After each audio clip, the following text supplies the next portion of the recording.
Okay, we'll get started in just about a minute or so. I want for everyone that's online right now. I will be starting this webinar in just about 1 minute.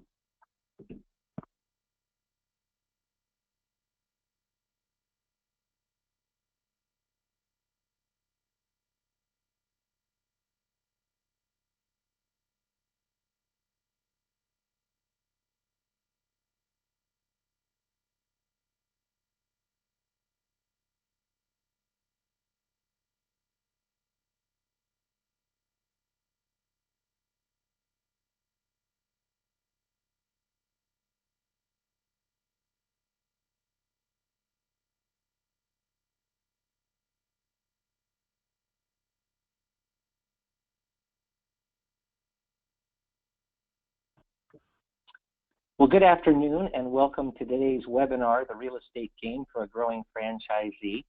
I want to let everyone know kind of before I get started that we are actually recording this today so that I can use it for future use for different franchisees that might be interested in seeing it. So it's going to sound like at the end of this that I'm going to close it up without actually asking all of you if you have any questions or reading any questions you might be typing in. So what I'll do is it'll sound like I'm closing it up, and then I will come back and we will get to any questions or comments that you guys would like to put into this particular webinar. So without further ado, let's go ahead and get started on this. Who am I?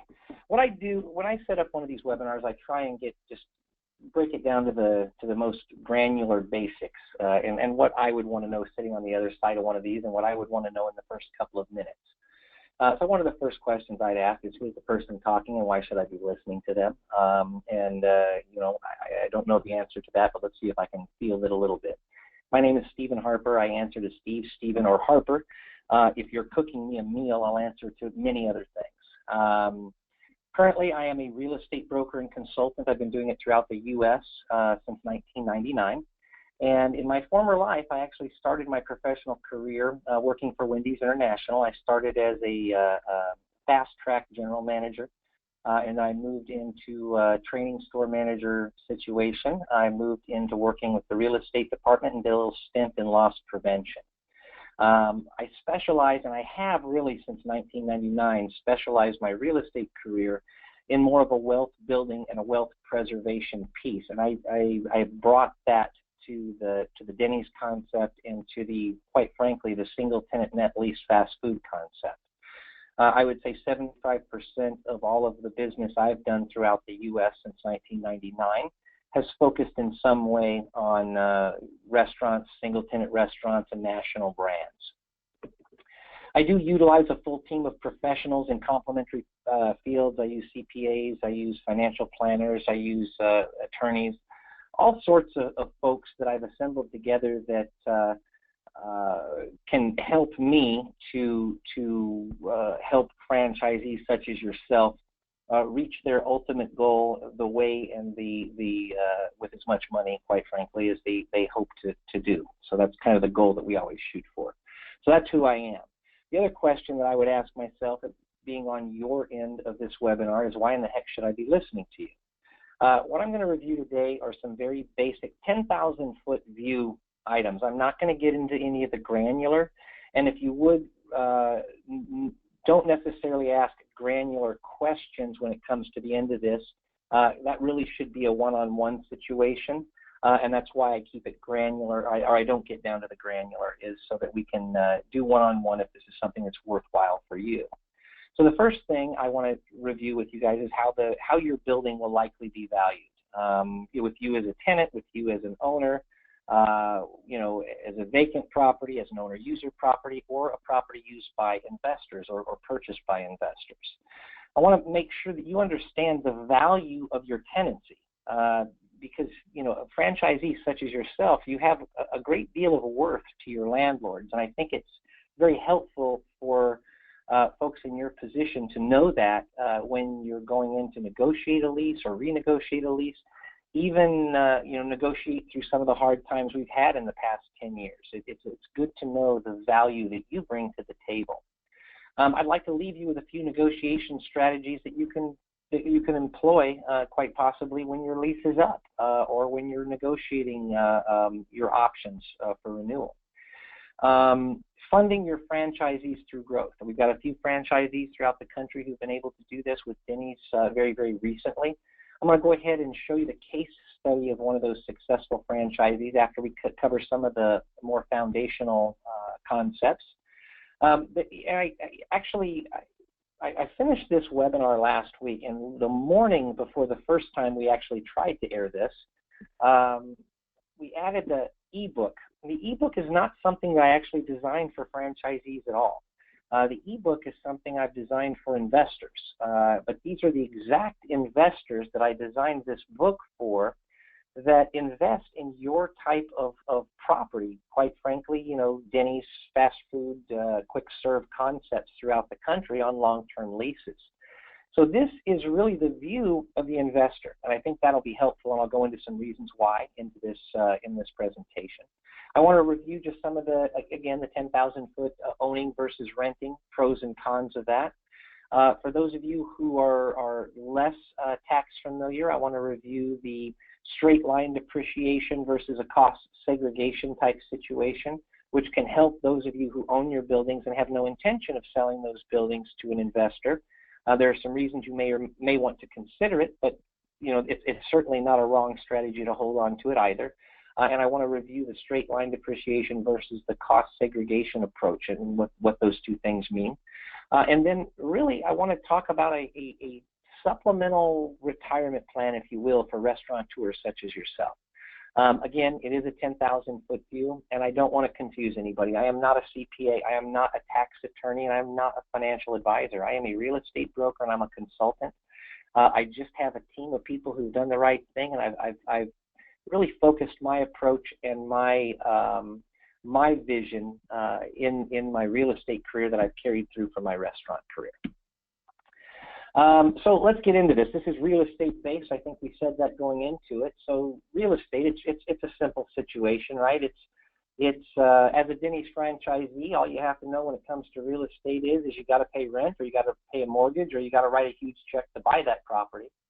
You know that Uncle Sam and the insurance agents have their hands out all the time. Probably everyone does, and it feels that way. I've owned my own restaurants in the past as well.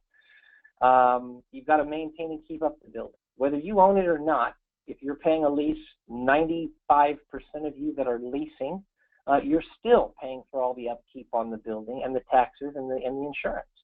And it seems like every time you turn around, it's time to remodel again. I think I think Denny's has about a 7-year cycle or cyclical time frame for remodels. And then, of course, you get your slips and falls, your insurance agents, your employee issues and problems, and really there's just never a break. I want to go into something a little different than that. I want to show you an example. One of the things we talked about was valuing, what is your property worth? And a lot of people get confused here. They think, okay, it's worth, well, I'll tell you what it's worth. It's worth whatever someone would pay for it on a given day. At the end of the day, I am a real estate broker, and if there was an appraiser sitting here, they would tell you all sorts of fancy statements. But at the end of the day, if one of you raised your hand or tagged us in with a question and said, well, what's it really worth? And is Steve right by saying it's worth what someone will pay for in a given day? Every one of them would absolutely say, yes, that is the true value of a piece of property, any piece of property. I put this together as an example. And again, this is a Midwest example for those of you who are watching on the East Coast or who are watching in the more metropolitan areas, or you're watching from the West Coast. You're looking at going, you could never buy a building for $500,000. Yes, you can buy a building for $500,000, and everything is relative. You may have to add $1 million on that for this particular example to be in LA or San Francisco marketplace. But really it's going to boil down to a very, very similar situation. So this is a Midwest example, and on this example, I'm looking at a situation where we said, okay, $500,000. Actually, I came up with $500,847, including closing costs, to acquire a building that is vacant, that is already approved as a restaurant, that is probably already partially outfitted as a restaurant, and it needs some build out and conversion to be able to, utilize your Denny's team to build it out as a Denny's. And if you utilize the $300,000 that way, then you'd be down to about $800,000 into this thing. If this was a sale leaseback, now what that means is if you as an owner went in and bought this building, and there are very successful franchisees who use this exact model that I'm talking about here today. I actually sat with a couple of them in Orlando and got to have a little coffee and a few drinks other than coffee. On a sale leaseback, the idea is that you as the owner are going to come in, you're going to acquire the building, you're going to build it out, you're going to put the triple net lease in place, you're going to do it conservatively, you're going to be smart about it. Hopefully, there's two schools of thought, I suppose, on that, and that is, position it for maximum dollar and cash into your pocket, or position it where you're going to be the healthiest from a sales and an operational standpoint. I tend to push everyone to the latter. I think that you should, I think for most of you in most of the markets throughout the country, I think that you'll find a 7 to 9% rent to sales ratio is staying in the healthy area, healthy range for base rent. When you start getting above that, it really starts getting hard to make the rent at times, by the time you get food and labor costs and all the other stuff. So in this particular case, in this particular example, we used a very conservative capitalization rate, and we came up with a sale price for an investor on a sale leaseback of $1,350,000. And again, in this example, you bought it for $800,000. You put the lease in place for 20 years. You did whatever guarantees were needed for your particular situation. You remember that you spent $800,000 and some change to acquire and build this out. And then you're going to have closing costs on the other end when you sell it. So, we added the closing costs, and that gives you a project profit in this example. This is an example only, of $456,000, or just shy of $457,000. That's a basic concept for how a sale leaseback can work and how it may benefit you going forward. And again, we're not talking about the cost to put food in. We're not talking about the cost to put labor in. We're talking about real property improvements only. In the previous example, the empty building value was $500,000, a little over $500,000. As it was completed for an investor, the value of it was $1,350,000. Now, the reason for that, and what I want to make very clear is, if that building were empty and not built out yet as a Denny's, an appraisal would probably come in pretty close to these numbers in the Midwest area or marketplace that I had in mind when setting this example. So in this particular case, if you buy this, you do all of the TIs, or if one of your landlords bought it for $500,000. This screen can also show you what you're worth to the landlord. It shows you. So if a landlord spent $500,000 and was planning to sell it or look at the building value afterwards, he can look at it and say, okay, if I do all of the TIs, that $300,000 worth of work, there's still almost $500,000 worth of profit there for your landlord. But what if he does a situation where he negotiates hard with you as a tenant, and he gets you to do all the TIs for the building and agree to do it because, scarcity, the belief of scarcity, whatever reason, you'll do it. And I see this happens all the time. I've met many franchisees in Denny's and outside of the Denny's concept that have actually, I won't say fallen victim to, just not been aware of this type of value that you bring to your landlord. And as you can see, it's not small, aside from the income stream. And the reason for it is absolutely that. It's the income stream. So when you're negotiating with your landlord, some things that you want to keep in mind is the time on the lease. Number one, how much time are you giving to them? And I will tell you this, as a guy who turns around and sells these things, when I'm looking at a Denny's, and I'm looking at it for my investors, and I'm not even dealing with the sell side, I'm just dealing with the buy side. Again, I'm not buying a restaurant. All I'm doing is buying an income stream and a lease, and it happens to be guaranteed and backed by real estate that I'm buying as well, or we're buying going in.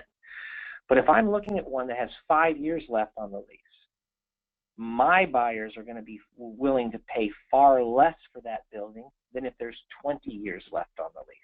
It's a very, very significant difference. And I will tell you that when you look at a time on the lease, when you look at 10 to 20 years, this is really the sweet spot that people are looking for. And the closer you can get to 20, the more dollars you'll get for it. When you go less than 10 years, it's very quickly that that building value starts to drop, no matter how many options you have. Because the options that you have on this building to renew that lease are only good for you as the tenant. They're not good for a landlord. And there's a lot of reasons for that. We can certainly handle those with questions or one-on-ones if you'd like to know more about that. The other thing you can negotiate is the rental rate. If you need a lot more dollars to rebuild this place or to remodel this place into what you need it to be, keep in mind you can offer a little more rent and ask for tens or even $100,000, couple $100,000, whatever the case may be, in tenant improvement dollars. And yes, the options are good for you and not necessarily great for the landlord, but you want to get as many options or as much time as you can on those options, because I'm assuming you're going into this location because you believe it's going to be a good location. And options are very good for you to tie up for a long period of time or to have control, to be able to keep that location where you want it, your presence in that particular market or sub-market place. The tenant improvement allocation, so who pays what? The more you can get your landlord to pay, the more, the less you have to come out of pocket. But I'm certain the more your landlord's going to want in rent. One transposes to the other. The thing with this is you need to know your market and know that your professionals that you're working with know how to look at your market, not only your market, but also your sub-markets, your traffic counts, where the competition is and where the competition may be, and if this place in this location you're looking at is in the general plan, on a long-term basis where growth is going to be and traffic is going to continue to show up.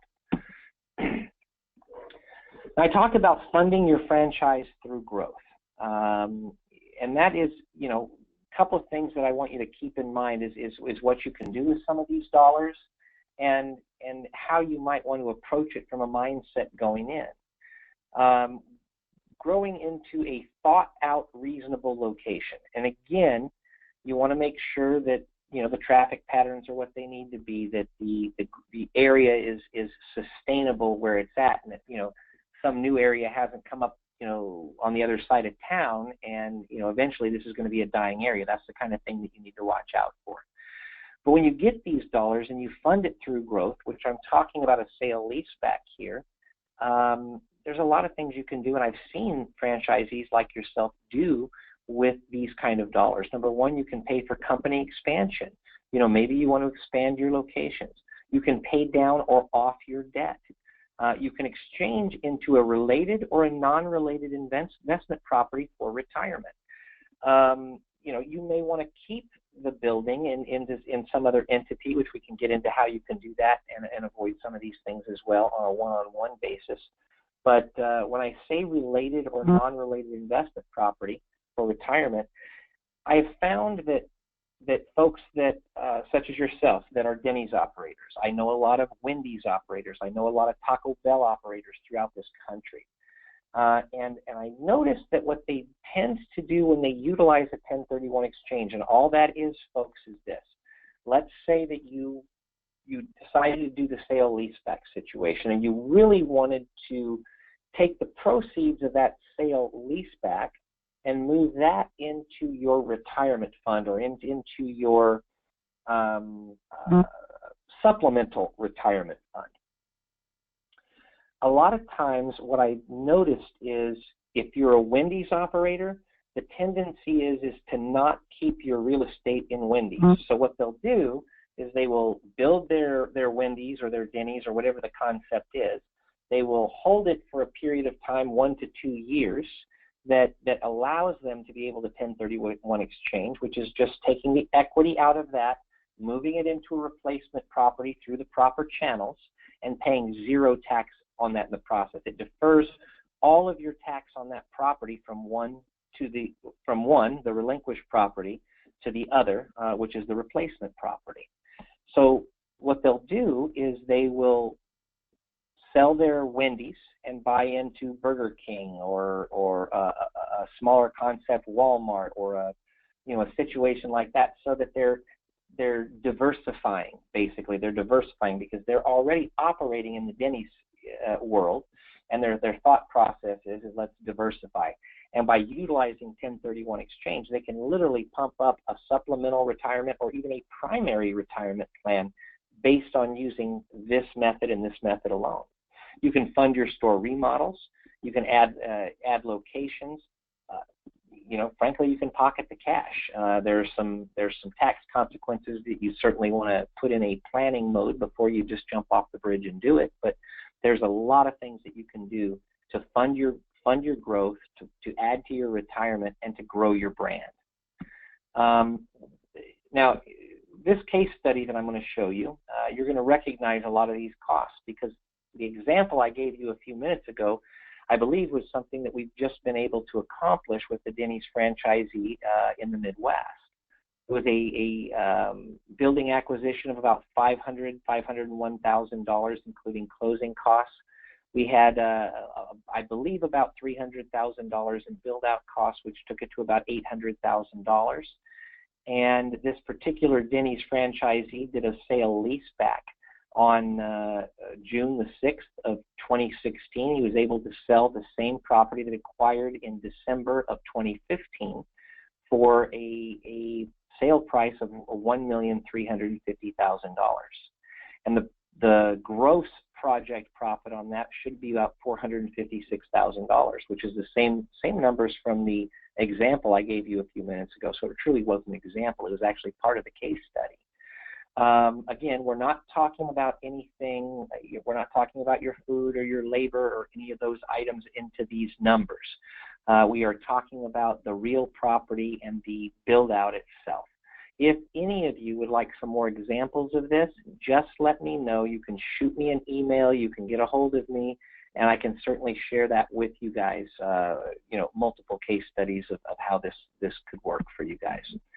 I mentioned the ebook. The ebook that I talked about is a little book called Introduction to Net Lease Investment. It's a very short, hopefully easy to read book that I put together for investors, because most of the buyers that I deal with are all looking for triple net lease properties. These are the properties that are probably the more conservative real estate purchase that you can make out there in the world. But knowing how an investor is going to see you, I think, is going to be helpful for a lot of you. And I can send this to you in hardbound, or I can send it to you as an ebook. All you have to do to receive this ebook today, tomorrow, whatever, text me your name, full name, text me your complete address, your preferred email, and if you prefer to have an ebook, a hardbound book, or both. I don't mind sending both. I'll do it at my cost. It's not a problem. I think it's good for you to see how you're viewed as a landlord. And I want to put some of your fears to rest right now. Some of you are thinking, yeah, you're going to get my stuff and put me on a mailing list. And you would be absolutely correct to think that's exactly what I'm going to do, because that is exactly what I'm going to do, is I'm going to put you on my mailing list. But the part that you need to know is I don't sell those lists. I don't use them to just blanket spam you. I don't spam. I like to send things out. I'll use it, number one, to communicate with you, and number two, to send you out stuff that I think is going to be helpful for you, and I don't do it every single day. I really prefer to have some substance in what I'm sending out. And at any time, if you want to come off that mailing list, I have no problem taking you off. So hopefully that does put some fears to bed, but I am going to add you to my mailing list. I want to talk about depreciation. For those of you, and again, I'm not giving financial or legal or tax advice, but I'm going to give you a 10,000-foot view. If you guys are dealing with Duskin & Duskin, they can talk to you about this as well. Some of you use other CPAs throughout the country. I've got a few that aren't using Duskin & Duskin. But you can call your CPA and they can take you through this. You can probably also Google some of this and get some pretty good information. Just be very cautious of the sites that you choose to get your information from. If you own the real estate, you will depreciate many of the dollars that you put into those real property in one of two basic ways. But before we get into that, let me explain again 10,000-foot view. For those of you who don't know, it's going to sound a little basic, but you cannot depreciate the land.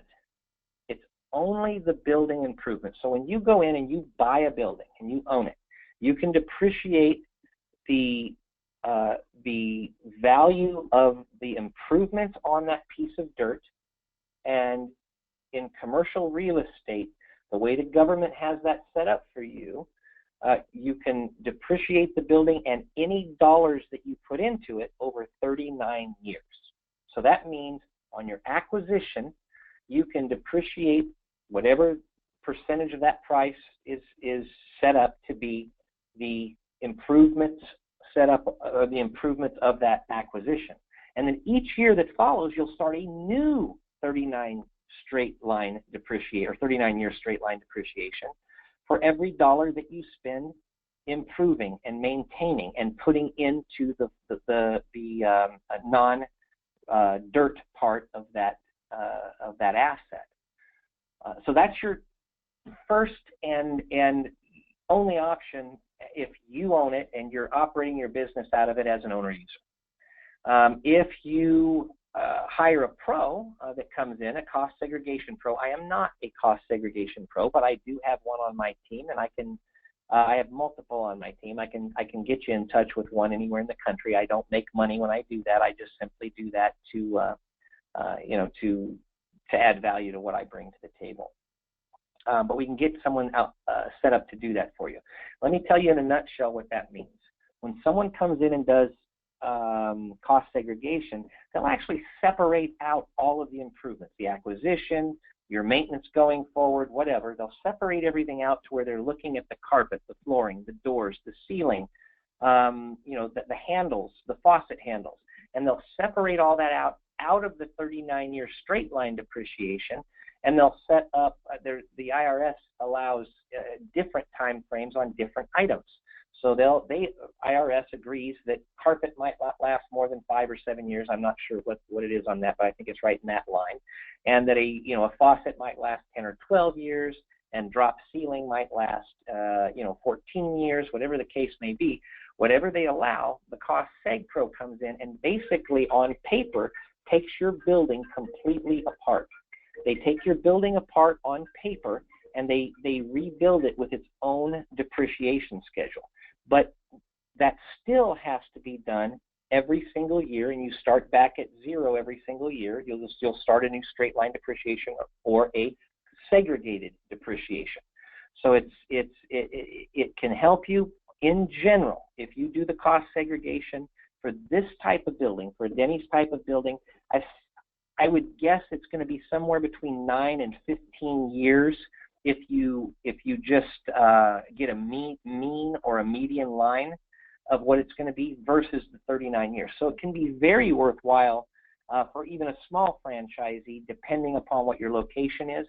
But for those of you who have multiple locations and you haven't looked into cost segregation and your intention is to keep those buildings for a long period of time and own them, I would highly suggest that you at least get a cost segregation person to give you a quote of what it would be to get that done, and to let you know, give you an idea of what you might be able to accomplish by doing that. At the end of the day, the more you are able to deduct from this depreciation schedule, the higher and the larger your bottom line will be. If you own, and there's a reason I put that slide before this one, I want to look a little bit at owning real estate versus renting. And I really tried to boil it down to the nitty-gritty as opposed to or to the basics as opposed to getting into the nitty-gritty. If you own it, you're either going to use straight line depreciation or cost segregation. You are likely going to have a little bit lower bottom line because you're not able to deduct things like if you rent, but you own it. It's yours. That can be part of your retirement plan as well. If you rent, you're able then to deduct all allowable expenses and deductions every year, the actual year they are paid. So once you own the building, if you put $10,000 into R&M, into repair and maintenance, then you're actually able to deduct that entire $10,000, and that will bring your bottom line up to a much healthier place than if you're not able to do that. And at the end of the day, you just simply don't own it. But if you've done it right, you've either negotiated a very strong lease, or you've written your own lease with a professional like myself that coaches you through all of the pieces. I'm going to give you guys a little bit of a clue, and I hope there's no landlords listening to me that are going to send me hate email after I say this. But I'm going to give you a nugget. I'm going to tell you something. I've been selling Denny's concepts and fast food and quick serve concepts for some period of time, since 1999. And I've been involved with triple net lease sales. And I know that at one point in time, it was very, very common in the marketplace for investors to, in order to buy these on the secondary market, i.e. buy these buildings and these income streams, that they would insist in order to do that, that they not only had a great base rent and they had an increase schedule built in, either annual increases, which are less good for you, but usually every increases every 3 to 5 years. But they also wanted percentage rent. And over the past 5 years, that has really gone away.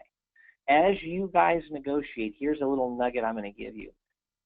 Don't offer percentage rent, and if they ask you for the percentage rent, tell them no. Try saying no and see what happens. And you don't have to walk away from the table. Negotiations are just that. They're negotiations. Take those percentage rents that you've been paying off of the table, because I tell you what, the market that's going to turn around and buy these buildings are no longer demanding it. And they're paying some of the lowest capitalization rates historically that we've seen. So this is a great time to do this as an owner of a Denny's, or if you're going to get into the sale leaseback game, or for whatever purpose you decide to do it. Retirement supplement strategies, building wealth through your own tenancy. You saw in the example that we gave previously how you're able to put different dollars in your pocket. And I know there's someone out there that's probably sitting there saying, yeah, but I'm in the Orange County market. A vacant building's going to cost me $1.2 million here. And it's in horrible shape. It's going to cost twice that much to build it, or twice the percentage that you used in your example to build it out. That's fine, because in the Orange County, I can probably, you're probably looking at a ridiculously low cap rate. I mean, when I say ridiculously low, I mean, you'd be surprised. I've seen this type of concept with the right franchisee and the right guarantor on that lease. I've seen those things actually go sub 4%. On a capitalization rate for a sale. But I'm not sitting here promising I can get everyone a sub 4%. That's not the case, I can tell you. But in some of those higher demand marketplaces, it absolutely happens.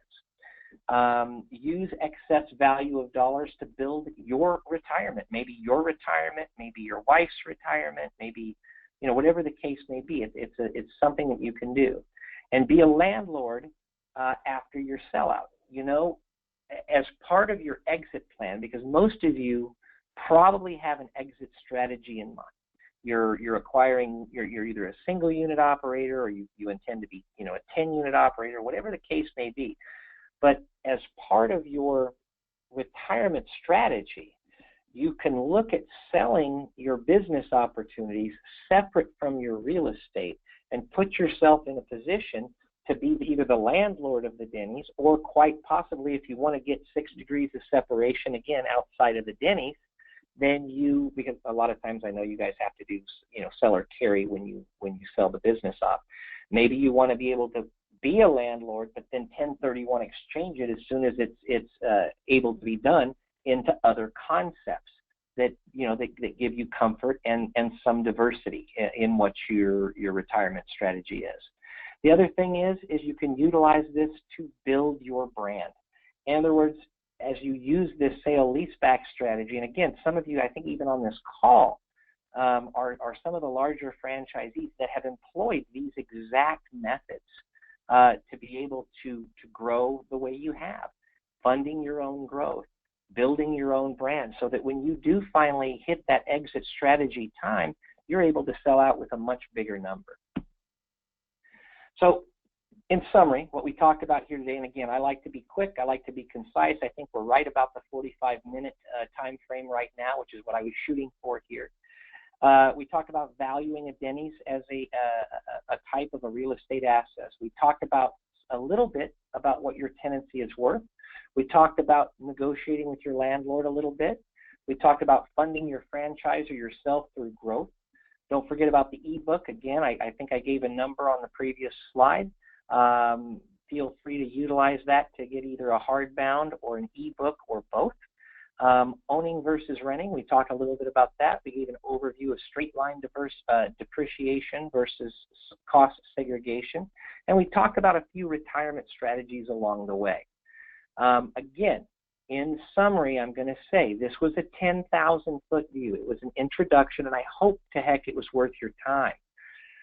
What I want to tell you is that if you'd like to talk to me about it in full, I can't really go over a full strategy with you in 10 minutes. But in 10 minutes, you and I can talk and both decide if it's worth scheduling an hour, hour and a half call or whatever it needs to be based on your situation to be able to really go through and get the meat out of this and talk about your specific situation. We can do that in 10 minutes. And I invite any of you to go to the website that you can see on your screen right now, which is the https steveharper.youcanbook.me/. That is going to actually show you a schedule where you can book 10 minutes with me to go over whatever you want. Hopefully it's not to tell me that you hated the presentation completely. Hopefully it's to tell me that you got something out of it. But you can also text me for the ebook at 916-596-3434. If any of you would like to reach me by phone, I invite you to do that concluding this webinar. And you can do that at 916-798-1116. We're going to go ahead and bring this to a close right now, and I thank you very much for all of your time. And I didn't really bring it to a close. Actually, what I did is I just said I was bringing it to a close, and at this point, I'm going to go ahead and look and see if anyone's chatted any questions that I need to answer or attempt to answer going forward. I don't see any at this time. I'm going to leave this up for a few more minutes on mute. If there is any questions or anything that you'd like to type in, please feel free to do so, and we will get to it in the next 5 or 10 minutes.